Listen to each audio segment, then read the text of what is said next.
All right, my name is Rich Schmidt. We're here with Anthony Sereni. We're at the Flâneur Winery in Carlton. It's June 29th, 2022. Anthony, thank you so much for joining us today. Yeah, thanks for having me. First question to get you started is why wine? Great question. As a job, I don't think I had any plans of getting into wine.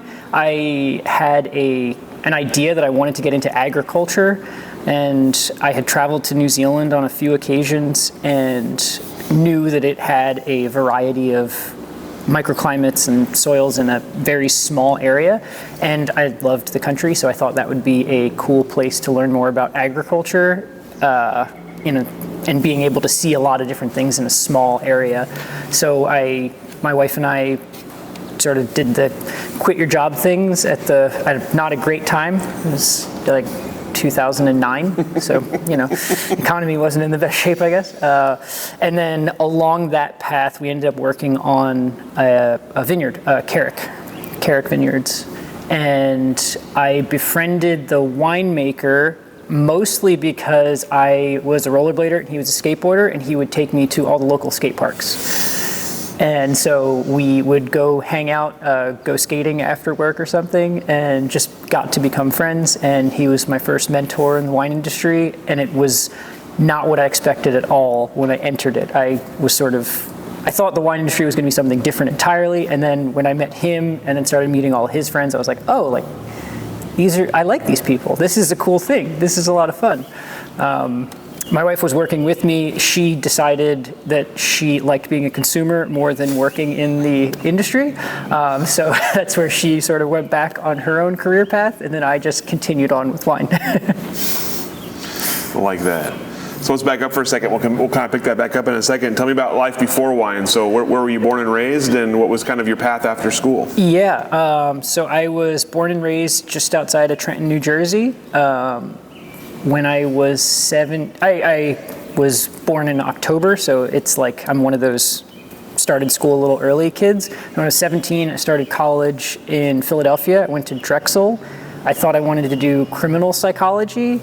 At some point in time over the course of that degree, I interned at the Philadelphia District Attorney's Office and learned that is not what I wanted to do. And then I did a variety of jobs. I worked at a medical billing thing at the University of Pennsylvania. I worked at like a screen print company. I tried to write. I still like writing, but it's like a different thing if you're trying to do it as a profession. I was a yoga teacher for a while. I think that was one of the things that I was excited to bring me out to Oregon the first time I came out to Oregon before I was in wine. And then along that path, I started getting into food. Philadelphia, while it's known for cheesesteaks and pretzels, has an amazing food scene. And so that food scene, farmers markets, restaurants, is how I got into wine. I had a lot of friends that worked in that industry. I myself didn't actually make it to that industry, but that's kind of how I got interested in wine. And then from there, just sort of grew.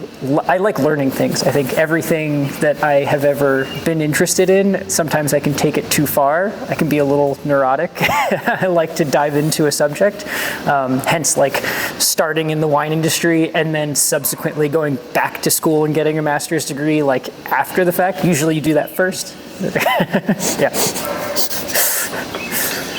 So before we move on to that part of your education, I'm curious about, as wine became something in your life that you were curious about or excited about, tell me about how you did learn it. What was your kind of style for learning about both wine as a subject and wine as a beverage?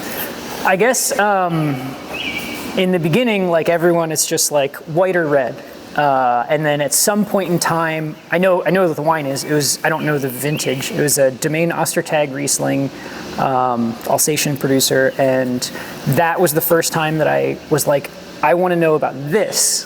This is not about white or red. This is just this wine. I want to learn about this. And so I started doing some research on Alsatian Riesling. And then from there, I sort of thought of myself as a white wine drinker. until I discovered Oregon Pinot, which I had never been to Oregon at that time, but Oregon Pinot was my favorite New World wine from when I lived back in Philadelphia. And then when I started working in the wine industry in New Zealand, I was in Central Otago, which is also Pinot country. So it all sort of worked out that when I left New Zealand, eventually making it back to the States, it was like, okay, I'm going back to Oregon. Like, that's what I'm going to do. Yeah. But in terms of like other formal education, I mean, I just had friends in the industry and we would taste different bottles and it would just be trying to pay attention. There was a wine shop called Moore Brothers that was in New Jersey and in Delaware. I don't know if they're still around or not, but they'd had a thing that was novel for me at the time where they kept track of everything you bought. So whenever you were excited about a bottle, you could go back and say like, hey, I had this like a month ago. It was really great. Like, what was it? And so that was sort of like my education, was being able to like revisit things like that. And they had knowledgeable staff that would teach me about some of the producers and stuff. So yeah, it wasn't very formal. And then working in vineyards in New Zealand, I started like picking up books in different people's houses and just sort of teaching myself things. But I didn't have like a hard science background. So there are some things I didn't understand, but a lot of things you can pick up on the fly. You mentioned that the industry and it wasn't what you were expecting. People weren't what you were expecting. Yeah. Tell me about that kind of revelation for you and about the work itself. What did you think of the people as you got to know them? What did you think of the work itself? The work itself was a little more physical than I had predicted, which I enjoyed. The people were much more down to earth than I expected, I think. I have always thought of it as this like sort of wealthy thing. Whether that's like product of where I grew up or whatever. Like, I think the only wines I was introduced to when I was younger was like, my dad was Italian and just be like Sangiovese, Chianti, but never anything fancy. Always like relatively inexpensive stuff. Sometimes there might be a wicker basket attached to the bottom.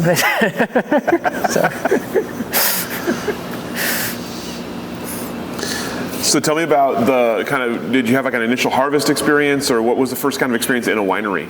My first experience in a winery was when I was working in the vineyard. They just sort of took us in to do like a little primer of winery. And so it was like, here, like try a punch down, like see what this is like. Yeah, and so it was just like a day in the winery after picking a bunch of grapes. And then after that, my first experience making winery side was in Spain. We were woofing, the willing workers on organic farms, on a few places in Spain near the Ribera Sacra that just produced a small amount of wine. One place made 3 barrels and the other place made 10 to 12, trying to remember. And so those were my first experiences like actually making wine in the winery side, not being in a vineyard. Which was very good because it was like seeing it on the absolute smallest level, no machinery. I think the place that had the 10 or 12 barrel thing, they shared where they had their winemaking space with where they hung their lamb. So that was always pretty interesting. But the wines were really interesting. One of the places had a vineyard that was heavily hit with disease, and so to make up the difference of the barrels that they had, I climbed a bunch of trees and picked a bunch of grapes that were grown from seed, so couldn't tell you what they were, but this was in a region that was devastated during the Spanish Civil War, I guess, during the times of Franco. So there were stone posts that were on this hillside, and the metal cordons were still left on, and there were oak trees that were like 20 feet tall growing up, and the grapevines had all like left the cordon system and were just growing up the oak trees. And so it was a surreal thing. When I look back on it, I didn't know as much as I know now, but I still knew that was an established vineyard at one period of time, and now this is like the oak trees have grown up 20 feet tall, which is always like very cool, but also like kind of eerie. Yeah, so like making wine at a very rudimentary level, and then coming back to the States and coming back to Oregon, working at Benton Lane which is much larger facility. And so that was my first time working in a winery, much larger scale. I guess in New Zealand, I worked at Carrick and Peregrine doing vineyard stuff, seeing the wineries, but never like fully working in them. Mm-hmm. So yeah, Benton Lane was my first like big, like, oh, like this is a large tank. And it was a larger producer than either the facility at Peregrine that I had been near. I know they produce a lot more wine now, and I don't think it's all made at that one place, so I'm not sure. Yeah. So you mentioned coming back to Oregon then. So what was your first trip to Oregon? First, I visited Oregon in like 2007 or 2008, just to travel, visit friends, and see a new place. 2010, my wife and I lived in Portland. She was finishing her Master's of Education, and I was teaching yoga. Yeah. So yeah, it was just like moving from Philadelphia to Portland. It felt like such a small city. It didn't really feel like a real city at the time. This is 12 years later, and already now Portland feels like a real city all of a sudden. For the good and the bad of that, you know? I guess crime rate being higher is one of the things that makes it feel more like a East Coast city to me, and that's not positive. Yep. So what prompted the move to Oregon? I think we were just ready for a change. I wasn't super happy with my job. I knew I wanted to do something different. I was liking teaching yoga. Portland seemed like a good place for that. My wife wanted to change things around and try something new. We'd been in Philadelphia for a decade and we loved it, but it was just, I think, time for something new. Mm-hmm. Yeah. We had spent like 5 weeks driving and camping across country, and Portland was definitely one of our favorite places. And I always have to live within like 2 hours of the coast. It doesn't make any sense. It's not like for water sports or anything. It's just like a thing. I don't know. I grew up in New Jersey, where nothing's too far from the coast. Lived in Philadelphia for a decade. And then something internal. It doesn't make sense, but it's just the way it is. I couldn't live in the middle of any country, like the very center, totally landlocked. I don't know. You never know when you might have to evacuate, I guess. To see, right? I don't know. Yeah, there's lots of like subconscious reasons that maybe make sense for it, but I don't really know. So you're back in Oregon in 2010 and living in Portland. What gets you back into wine at that point? Well, 2011 is when we were like, we're going to go to New Zealand and try to learn more about agriculture and see if that's where our future lies. I'd been to New Zealand twice before, once for their version of the X Games called X-Air. It's like a rollerblade tour.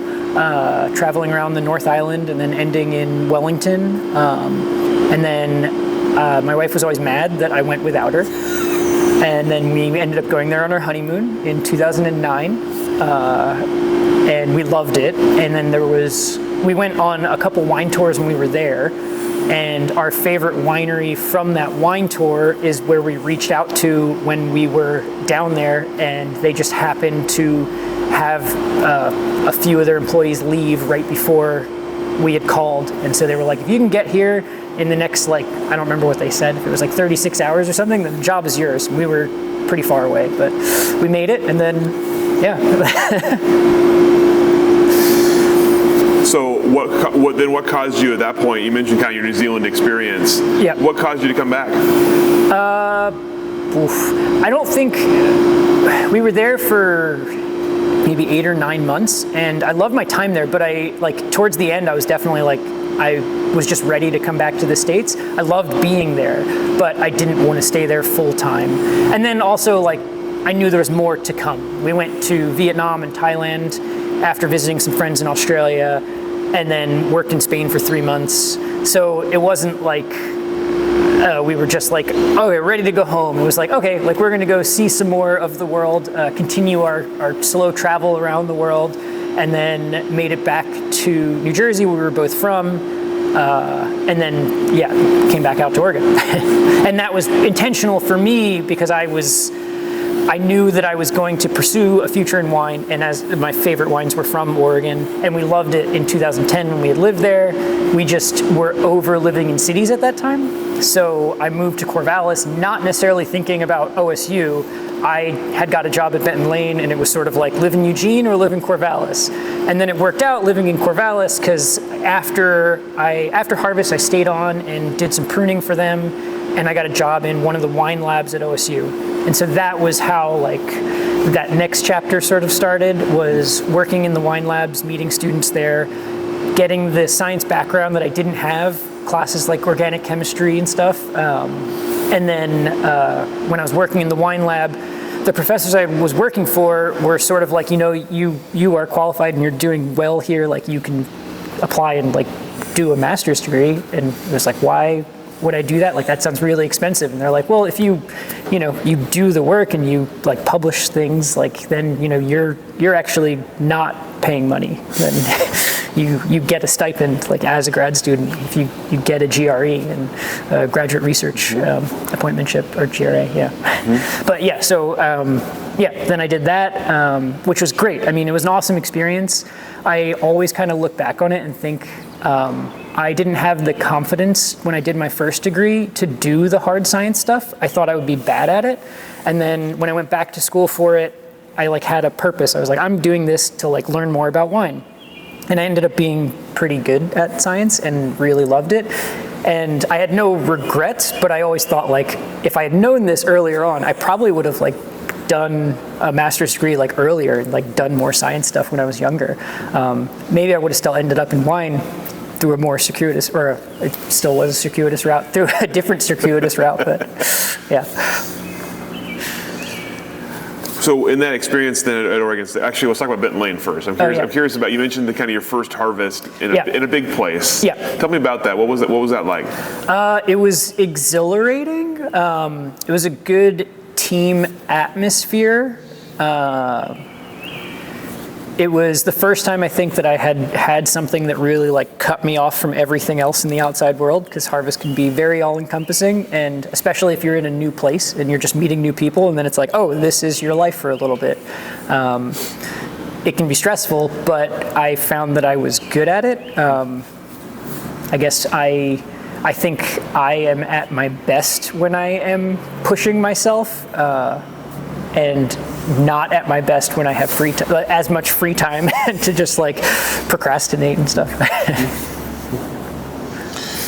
And so then tell us about you mentioned Oregon State experience, the hard sciences kind of becoming something you found yourself better at than you expected. Yeah. What else did you kind of take away from the higher level wine education?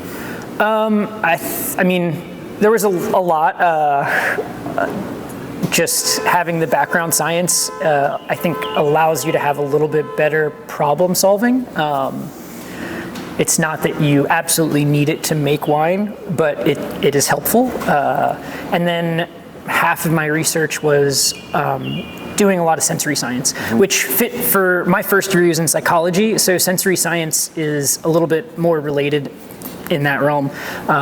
So that I kind of took to a little bit better, and I think it also gave me more confidence in my own palate, participating in conducting research trials with winemakers and just seeing how it all really worked, and learning more about how the human brain perceives aromatics and mouthfeel, texture.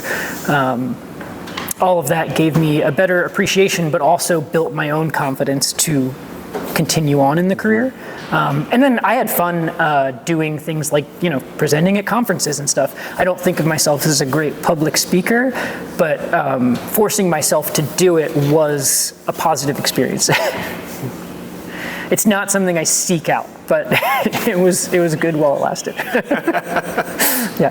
Sometimes you can't avoid it. Yeah, it's a thing. Yeah. As you were going through school, what did you have in mind for what you would do with your degree? Did you have a kind of a goal in mind? Not exactly. I mean, I knew I wanted to be a winemaker. I didn't have a particular goal. I think I didn't have a full scope of things until I was in the industry fully about how much of a difference scale makes. Working at a winery producing, 20,000 cases versus 100,000 cases versus 7,000 cases, like it drastically changes the responsibility and what kind of wine you can produce. Yeah, at least in my experience. So I think I went into that side blind, and I doing the master's degree, not necessarily thinking of it as like, this is going to be a leg up in the industry. I'd met enough people that I think from a lot of producers, there's like a stigma about people who've spent too much time in school going into wine. Because admittedly, I knew a lot of other students who they thought they were too good to clean a drain or something. And it's like, that's a part of winemaking too, is doing all of these manual tasks. And as long as you are humble and see that that's equally important to using your brain and doing all of that stuff, I think anyone can be successful in that realm, but anyone who lets their ego grow too big sometimes can be a negative thing. And then, I guess going to school and working harvest at the same time, there was, at the time, I was at Archery Summit, Kate Payne Brown was the assistant winemaker at the time, and she had said something to me about how I was working very hard and I was getting very stressed out. I think I had either finals or midterms, and I was working harvest there and going to school and doing some research at the same time. And she had kind of I don't know, she didn't sit me down, but she was like, if you can handle this, everything else is going to be easy. Don't stress out about it. Just know, if you're doing this, then, if you're in charge at a winery, you have to keep track of all these things at the same time too. It's not that dissimilar from taking midterms or finals and doing all of that stuff. So that was a helpful piece of, perspective. So you mentioned being at Archery Summit. What brought you there, and what was kind of your role and experience there? So I mentioned I worked at Benton Lane. The winemaker at Benton Lane at the time was Chris Mazepink, and he left Benton Lane after that harvest and started working at Archery Summit. I had thought I was going to take 2013 vintage off and try to focus on school, and he called and asked if I would work for him at Archery Summit. So then I haven't taken a vintage off since. Yeah. So I worked there as an intern while I was in grad school, and then I worked at Ponzi for one harvest after I finished grad school, and then I started working at Archery full time after that. Give me a comparison of those places. Obviously, some different locations, different styles, different sizes. What did you kind of take away from each? What did you enjoy and learn from each of the places? That's a good question. That's hard. I haven't thought about that in a while, I think. Also, I guess, seeing different, Archery Summit produced a lot less wine than both Benton Lane and Ponzi. At the time, Benton Lane was doing a different thing than what I understand they're doing now. So I think we were producing a lot. I don't want to say it was lower quality. It was just more quantity focused, I think, at the time. And then I know that they've subsequently started changing that. And then going to Archery was very quality focused, not quantity focused. And I think Ponzi, for me at least, it was a very good middle ground of doing both of those things, and seeing that you can do both of those things was very educational. And then just the layouts of buildings. I think there is a huge difference in all three of those places. Both Ponzi and Archery were designed as gravity flow wineries. Benton Lane is not. It was just one functional building. I know now they have a second one and things have changed. I haven't been there in a while, so I'm not sure how it works now. But yeah, it was just a box and very simple and kind of go. And then Archery is a gravity-fed winery, but it's a gravity-fed winery that's also integrated into the tasting experience. So every time you do something, you kind of have to be mindful about, you have consumers watching you. So like you're spraying something down, you have to make sure you don't spray somebody in a suit with the hose, which, sometimes at the end of like a long, grueling day, you're just trying to get stuff done. You're sorry. And then Ponzi's gravity fed, but like it's kind of separate. People come through every now and again, but it wasn't a tasting space for consumers mostly. So yeah, I think I've learned a lot about different layouts now, and now learning about a new layout, which Grant and I will learn about together this year, I guess. Well, we'll come back to that. Don't worry about that. Yeah. As you're kind of going through that, did you find yourself drawn to a certain style of winemaking or wine, or a kind of philosophy around winemaking? Did you kind of find yourself developing your own sort of wine ethos? Yes, but also I think I saw how different, depending on where your fruit is coming from, there's not just one easy answer. At Benton Lane, I guess we were also making wine for another client at the same time. So they were making wine in a very different way than the Benton Lane property was. And then coming to Archery Summit was making it in a different style from either of those. But then I was at Archery even though it was as an intern to full-time, I was at Archery from 2013 all the way until just January or February in 2022. So I've seen a lot of different ways that people have made wine at Archery, because under Chris Maespink's tenure, he changed his winemaking style from 2013 through the 2017 vintage. And then when Ian Birch started, he changed things subtly as well. And I think that was probably the most influential thing for me, while it was still predominantly Dundee Hills fruit, like seeing the differences from what was changed along those paths. I guess that, coupled with like my experience in grad school with sensory science, I don't like to think of like there's one right answer. I know what I like, but I never like to proselytize as like this is the best way. There are certain things I think I would probably say that about, but that's like circumstantial. You'd have to like throw it at me and I'd be like, no, don't do that. So with Archery in particular, obviously a pretty big legacy in Oregon Pinot Noir, and you, as you said, mentioned working for a couple of different well-known winemakers there. How did you see the style there change, and what was kind of how did your role change during the time you were there? I guess it started off as an intern, so you do a little bit of everything, but it's mostly focused on the harvest time. Mm-hmm. I would come back every now and then when they needed help with bigger tasks and bottling. But still it wasn't like the day-to-day. And then when I started working there full-time and you get into like the day-to-day during the slow season, it's a very different world than harvest time. It's a lot slower, which is good. I think everybody needs a break. You can't always be go, go, go. But I think that was the thing that I needed to see that I didn't fully appreciate coming into it. Is like you work a bunch of harvests and it's always like very busy, very go, go, go. And then you kind of get to the downtime and you start focusing on other things, whether it's like events or maintaining sulfur levels or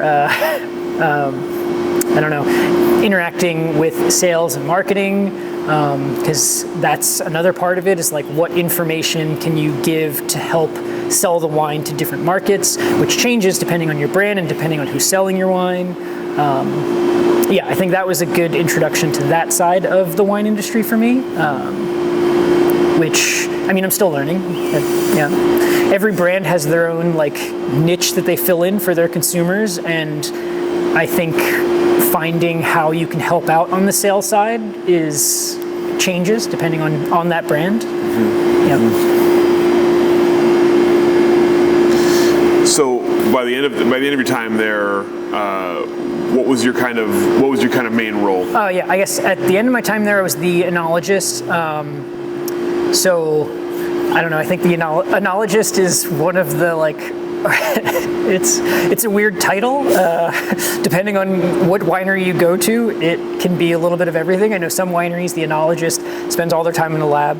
Some wineries, the enologist is basically a winemaker, and some wineries, it's a little bit of everything. I feel like my role was a little bit of everything. I was the only one that did lab stuff, but I also did cellar stuff, and I made some wine there. So I was lucky that I got to stick it out to getting that role and being able to do all of those things, and seeing all the different avenues and facets of the industry that I could at the time. I mean, there's still more to learn. I think if I ever get in a place where I don't think there's more to learn, then that's a problem. Yeah. Did I catch you say that you made some wine there?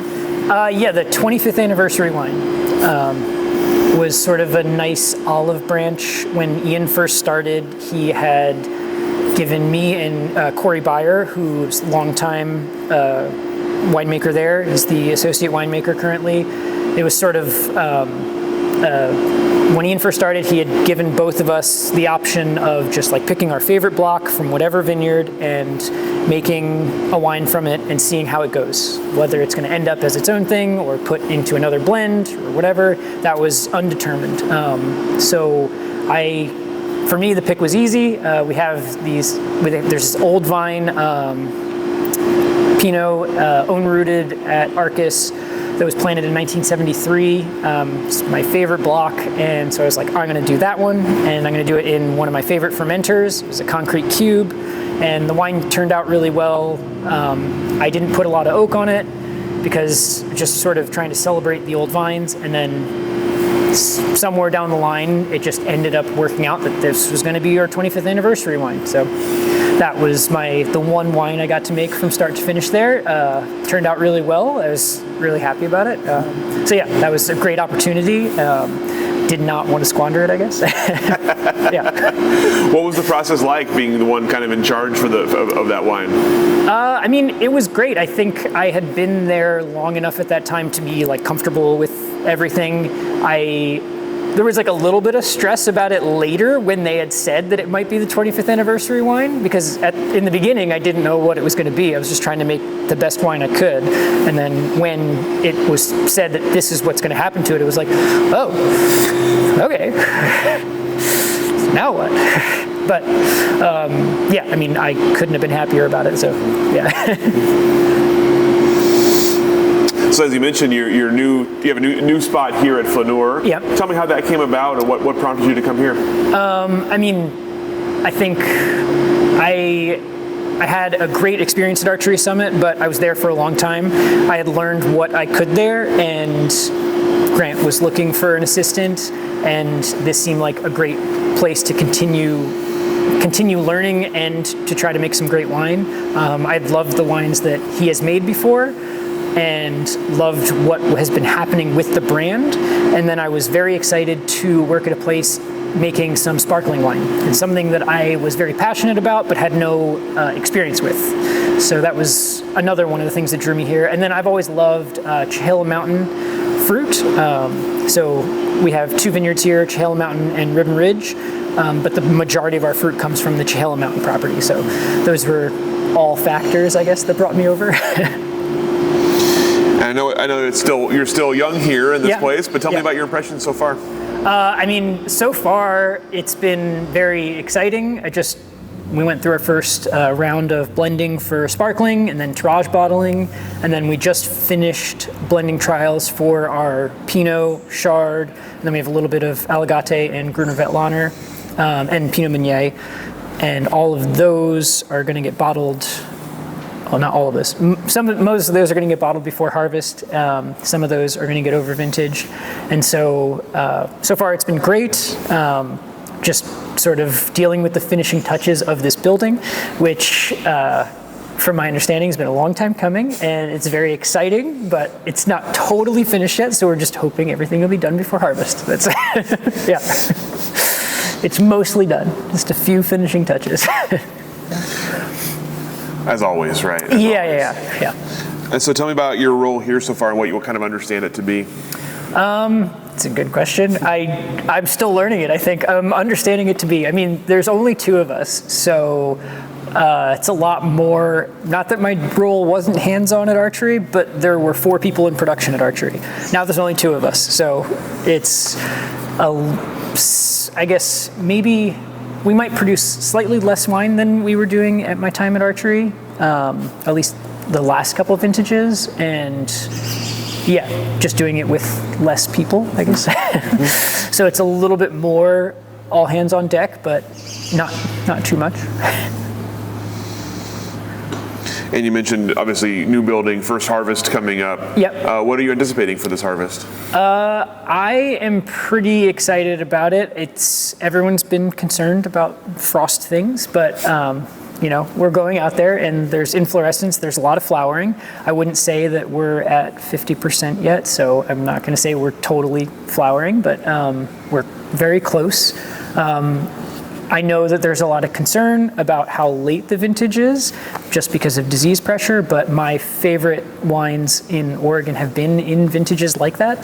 So I'm very excited for it. Yeah, I don't know.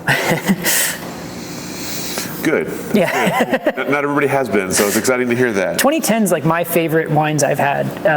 Like blanket statement I know is I don't like to have just like favorites, but I keep coming back and like those are my favorite wine memories of Oregon wines, and so I'm very excited. I know no vintage is exactly the same, but I have to say it's a little bit similar.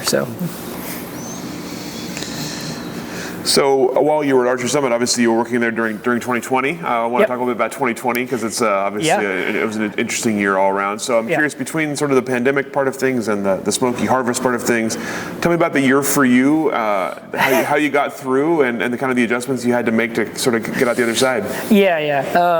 That's a loaded one for me. Let's see. I guess everyone's very excited about the vintage in the beginning. Smoke started, we knew it was going to be a problem.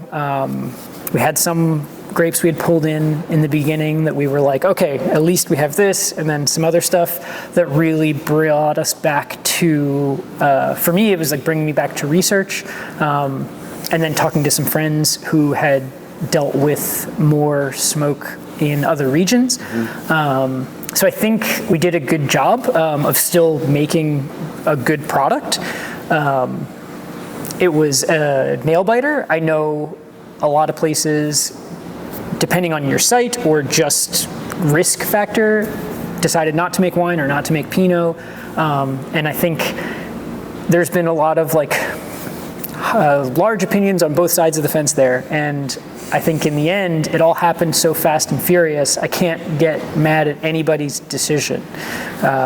Like here, the sites maybe were a little bit later ripening, so they did not make any Pinot Noir. We made white wines and sparklings at Flâneur, and I think for here it was the right decision. At Archery, we made some Pinot.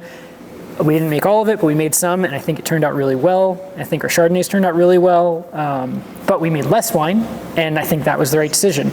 And I think, I don't know, I hear a lot of people get mad about it in all avenues, and it's easy to forget how stressful it was in the middle of it. And I think it was, I don't fault anybody for their whatever their decisions were. That being said, the other part of 2020 for me was that the last day of pulling in fruit at Archery, my mom died. So for me, 2020 is all bad, aside from, COVID and the stress of the smoke, then having death in the family. Not my favorite year. It's a long, tough year.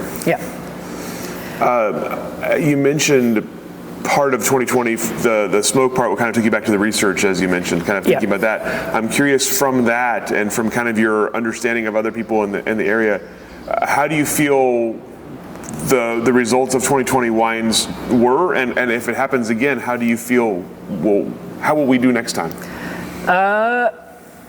I think, that's tough. I think a lot of people did really well. Some people, it's a little too smoky for me. going from the sensory side of things, you learn that not everyone is very sensitive to the compounds of smoke taint. I unfortunately have found that I am very sensitive to the compounds of smoke taint, which was an interesting experience for me dealing with blending of things and trying to meter it. Like, I can perceive smoke at a very low quantity and trying to figure out where most people can't and blend a wine to get into that realm if something does have that impact. Because I mean, it is there. It's true. There are things you can do to mitigate it, but it's not a perfect solution. Yeah. I think that it's important to note like how many options there are moving forward. Like, if there's another smoky vintage, I think it'll come down to how impactful it is. So like how much particulate is actually in the air, and then at what time of the growing season. Yeah, I guess that'd be maybe an unpopular opinion, but I think if 2020 happened all over again, like, depending on your site, I wouldn't be mad at somebody who didn't make wine. And then for other people, I think you try and you see what you could do. But then that all ties into like what's economically viable for your brand. You don't want a brand to die because of this. I think it gets a little more tricky than just simple right and wrong. Yeah. So you had mentioned before coming to Oregon that one of the draws here for you was having had Oregon wine and being excited about it. Yeah. So I'm curious, once you got here, tell me about your first impressions of the wines and of the people as you started to meet the industry. Yeah. I think I loved the spirit of camaraderie. I wasn't fully prepared for that. I didn't realize how much sharing of not only like information and ideas, but just like equipment and stuff that there would be. So that's been pretty awesome. I think the other big thing for me was I think I said earlier, like, I thought of myself in the beginning as like mostly liking white wines, but I never really took to Chardonnay until moving to Oregon. And then moving to Oregon, I started to really appreciate Oregon Chard. So that's something that I became very passionate about. My master's degree is all in research on Chardonnay. And when I first got here, I did not think that was going to be a thing that was going to change. Yeah, Pinot's still my first love in Oregon, but I love Oregon Chardonnay, and yeah, just happy to see the continual momentum and growth of that throughout more than just the local area of Oregon. So that's obviously something that has changed since you've been here, the kind of growth of Chardonnay and of sparkling. Yeah. What else have you seen change in the industry since you've been part of it? I mean, a lot of brands have changed, whether it's like brands consolidating, getting bigger, brands disappearing, which is sad. I think there's another sort of wave of new producers. I guess my friends we had talked about earlier being some of them, and De La Boo and Cho Wines, which has been awesome to see. Right now, I think there is a weird like hum in the air about what's coming next. I don't think anybody knows exactly what's coming next, but I think everyone feels like there's a period of growth coming. With that is going to come growing pains. There's going to be positives and there's going to be negatives. But I feel like something is going to change. I don't know what it is. There's a lot of big brands, international brands, like moving in.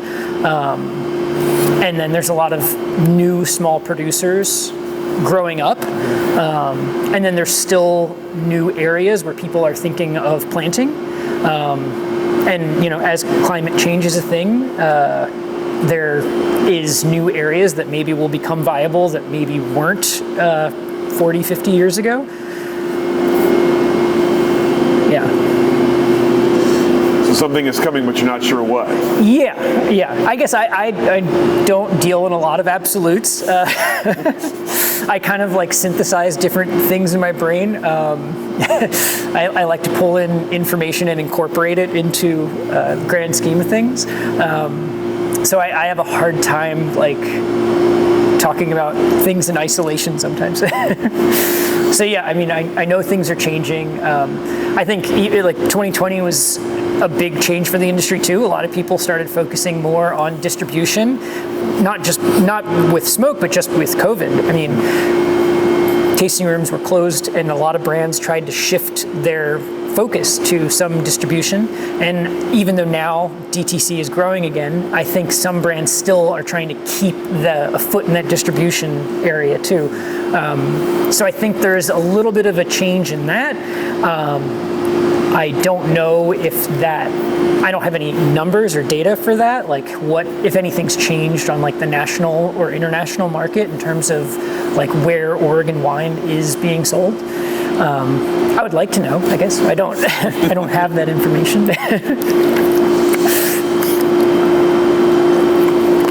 If you had to guess, or if you were to look ahead, what do you see the industry looking like down the road? What are some things maybe you're looking forward to, and maybe conversely some things maybe you're fearful of? I mean, looking forward to, I'm happy that the industry seems relatively stable. I guess hearing stories of people who've been here longer than I have, it sounds like it wasn't always as stable as it is now. So that is very good. I'm always looking forward to growth of sort of the consumer appeal of Oregon wine. I guess I am excited to see some more, it doesn't have to be high-end restaurants, but more food-focused things pairing with Oregon wine. As anything in alcohol, it's unhealthy when you just look at it as alcohol. When alcohol is seen as a part of food culture, it is just better for everyone. And so I'm happy that that is becoming more of a thing in Oregon. I think people see it more with high-end dining, which is awesome. Like I love going to fancy restaurants and stuff and having awesome wine experiences with food and stuff, but it's important for it not just to be high-end. So it's cool to see like new farms doing bigger and better things and just more like consumer-friendly restaurants and stuff coming around that like still have awesome wines. Wines that have a little bit more personality and not just, you know, the cheapest possible thing they can get their hands on. I think those things are very exciting for me. Just coming from a place like Philadelphia where there's like an established food scene. I know there's a food scene in Portland, but I do think it's changing, and just the general food scene around the Willamette Valley and Oregon, I think, is growing and getting better. We've always had amazing farmland and amazing produce and meat and seafood, but I think the culinary scene itself is getting better, which is exciting. Things I'm worried about, I don't know. I mean, try not to think about it too much. I guess I'm worried about how expensive things are becoming. That's a thing. While I know that's a part of just what's happening in the economy right now. There's another side to that of, you know, just as things get bigger and better, it just makes land prices and winery equipment, all of that get more expensive. That's a little worrisome, I guess, seeing how far that'll go. Yeah. You mentioned climate change. What do you see, if anything, how do you see that changing the industry locally as you look ahead? I mean, I guess the fear is that we'll see more smoke impact, right? Everyone's afraid of the risk of forest fires. The other side of things is just like slow changes in viticulture.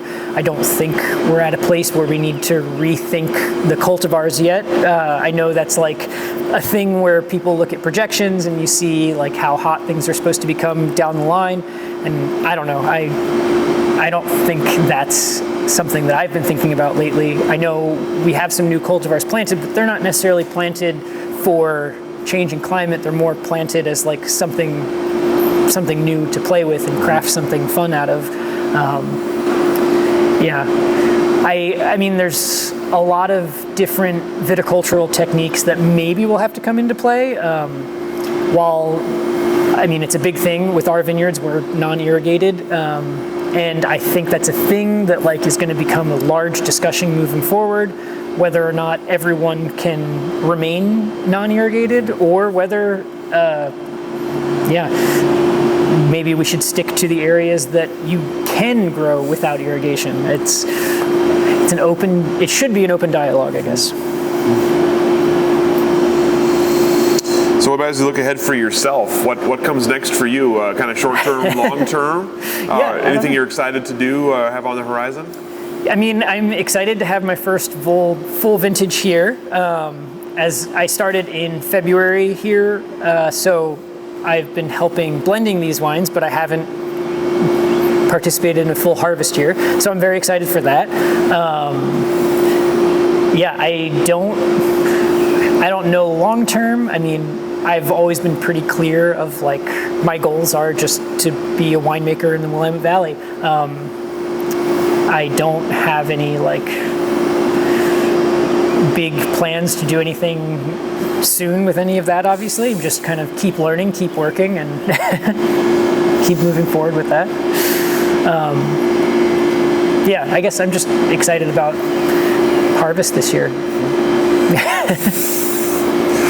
About that time you start getting excited about harvest. Everyone was really worried with the frost, and now we have all of these inflorescence and flowers happening, and it's looking positive. So now we can have like just excited to see how the rest of the growing season goes.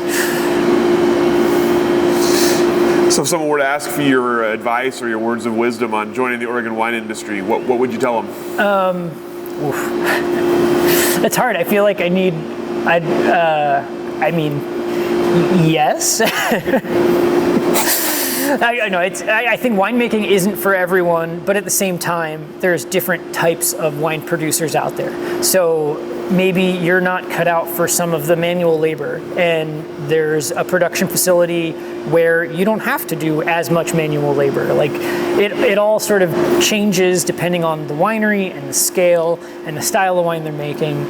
I think that it's important for people to work around a little bit and experience different ways of making wine, and find where they really fit in, not just where they have an idea of where they want to fit in.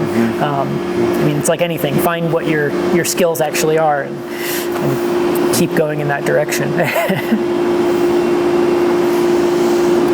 All right. That's all the questions that I have for you. Anything I didn't ask that I should have? Anything we didn't cover here that we should have covered? I don't know. That's a good answer. Yeah. Probably. I'm sort of like in the zone of like following the narrative of the questions, and now like, I don't know. All right. Well, hopefully we covered what we needed to cover. Yeah. Feels like. All right. Yeah. Thank you so much for your time and for hosting us here and sharing your stories with us. And go ahead and let you off the hook. Yeah. Hopefully that was mildly entertaining for someone. Set the lowest possible bar and try to clear it. Thank you so much. Yeah.